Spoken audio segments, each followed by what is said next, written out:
Não por força nem por violência, mas pelo meu espírito, diz o Senhor dos Exércitos. Este é um dos versículos mais conhecidos deste livro e faz parte da quinta visão de Zacarias. O contexto desse versículo é o que você vai ver agora no quarto capítulo da nossa série.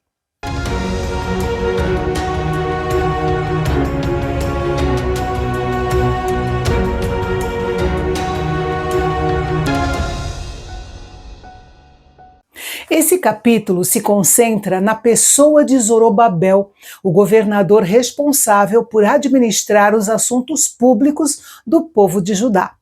Zacarias teve aquela sensação estranha que nós temos ao sermos despertados de repente de um sono profundo, quando o anjo intérprete voltou, o acordou e perguntou o que é que ele estava vendo.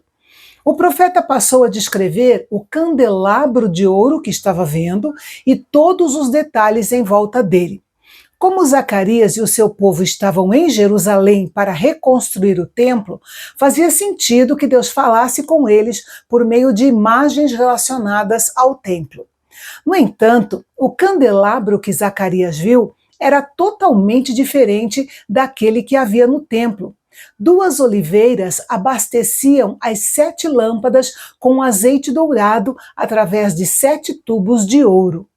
Uma das tarefas mais monótonas do serviço do templo era o cuidado constante com as lâmpadas do candelabro de ouro. Elas precisavam ser continuamente reabastecidas com azeite puro de oliva, limpas da fuligem, e seus pavios precisavam de manutenção. Mas nesta visão, Zacarias vê 7 tubos que garantiam suprimento abundante de combustível para manter as luzes acesas. Zacarias teve a visão, mas não entendeu o que significava. Apesar de ser simples, era algo incomum. Então o anjo passou a explicar. Aquela visão dizia respeito a Zorobabel, que, como líder dos cidadãos de Jerusalém, tinha a responsabilidade de terminar a obra da reconstrução do templo e estava precisando de um incentivo para continuar. Deus queria que ele soubesse que a obra não seria feita por força ou poder humano, mas pelo poder do Espírito Santo, que supriria suas necessidades, assim como as oliveiras da visão de Zacarias forneciam óleo continuamente para as lâmpadas do candelabro. O retorno do cativeiro, a reconstrução da cidade e do templo foram obras do Espírito de Deus. Embora tenham sido realizadas por mãos humanas, o poder por trás delas era divino. O óleo da visão de Zacarias é uma boa representação do Espírito Santo. O óleo tem apresentado muitos benefícios ao longo da história. Ele ilumina, alimenta, protege a pele, perfuma, cura e lubrifica. Assim é a ação do Espírito Santo no meio do povo de Deus. A obra de reconstrução do templo foi comparada a uma grande montanha. O povo desanimado, a oposição dos inimigos, colheitas escassas, desobediência à lei de Deus, problemas não muito diferentes daqueles que o povo de Deus tem enfrentado ao longo dos séculos. Deus então prometeu que, pelo seu Espírito, aquela grande montanha seria nivelada e transformada em planície. Mas devemos lembrar também que, neste caso, a grande montanha pode ter sido literalmente a enorme pilha de escombros do antigo templo que precisava ser removida para que a obra fosse terminada. Deus também garantiu a Zorobabel que ele terminaria de reconstruir o templo. Ele colocaria a pedra de remate, aquela última pedra a ser posta em uma construção, em meio às alegres aclamações do povo. A repetição da palavra graça expressa favor de Deus do princípio ao fim. A mesma graça que completaria a casa de Deus iria preservá-la. Essa é a marca do trabalho feito pelo suprimento contínuo do Espírito de Deus. Tudo é pela graça e para a glória de Deus.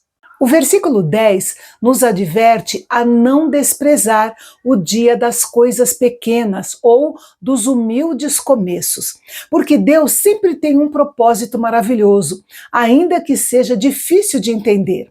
Para Zorobabel, o embargo da obra do templo por quase 20 anos foi um longo dia de pequenas coisas.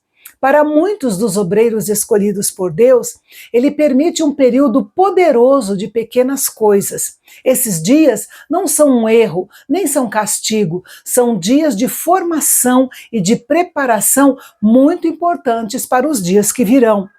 Ninguém deve desprezar o dia das pequenas coisas. Satanás tenta nos fazer desprezar esse dia porque ele sabe das grandes coisas que Deus pode fazer durante esse período. Deus aceita nossas pequenas obras feitas pela fé e as fará prosperar. Através delas, Deus nos capacitará para realizar obras maiores. Além disso, nossas pequenas obras poderão inspirar outros a trabalhar para o Senhor. Embora a obra fosse fortalecida pelo Espírito de Deus, Zorobabel ainda precisava do seu fio de prumo.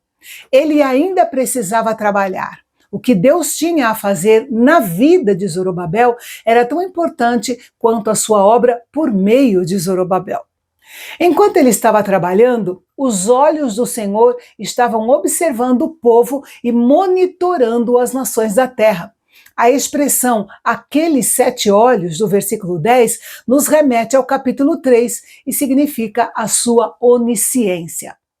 Zacarias entendeu a mensagem de encorajamento para Zorobabel, mas ainda queria saber o que eram as 2 oliveiras e os 2 ramos de oliveira que estavam junto aos 2 tubos de ouro que vertiam azeite dourado. O anjo lhe disse que eram os 2 ungidos do Senhor. Nos dias de Zacarias, os 2 ungidos eram Zorobabel e Josué, o sumo sacerdote. Eles eram ungidos de forma única para trabalharem juntos e realizarem a obra de Deus. Deus frequentemente chamava 2 homens para trabalharem juntos: Moisés e Arão, Josué e Calebe, Elias e Eliseu, Pedro e João, Paulo e Barnabé e assim por diante. Os 2 ungidos tinham um trabalho a fazer e para isso seriam supridos pelo Espírito de Deus. Mas Deus prometeu levantar mais 2 ungidos, ou 2 testemunhas, no final dos tempos.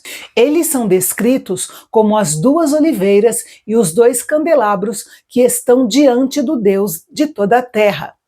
Eles terão poder para realizar atos divinos, como fechar o céu para que não chova.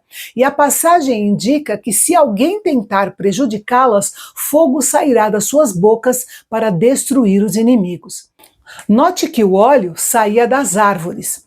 Todo ministério verdadeiro consiste em doar-se. Não importa o quanto temos, o que importa é o quanto doamos de nós mesmos para o ministério que o Senhor nos confiou. E no capítulo de amanhã, vamos conhecer mais 2 visões de Zacarias. A visão do rolo gigante pairando no ar e a visão do cesto que era usado para medir um efa.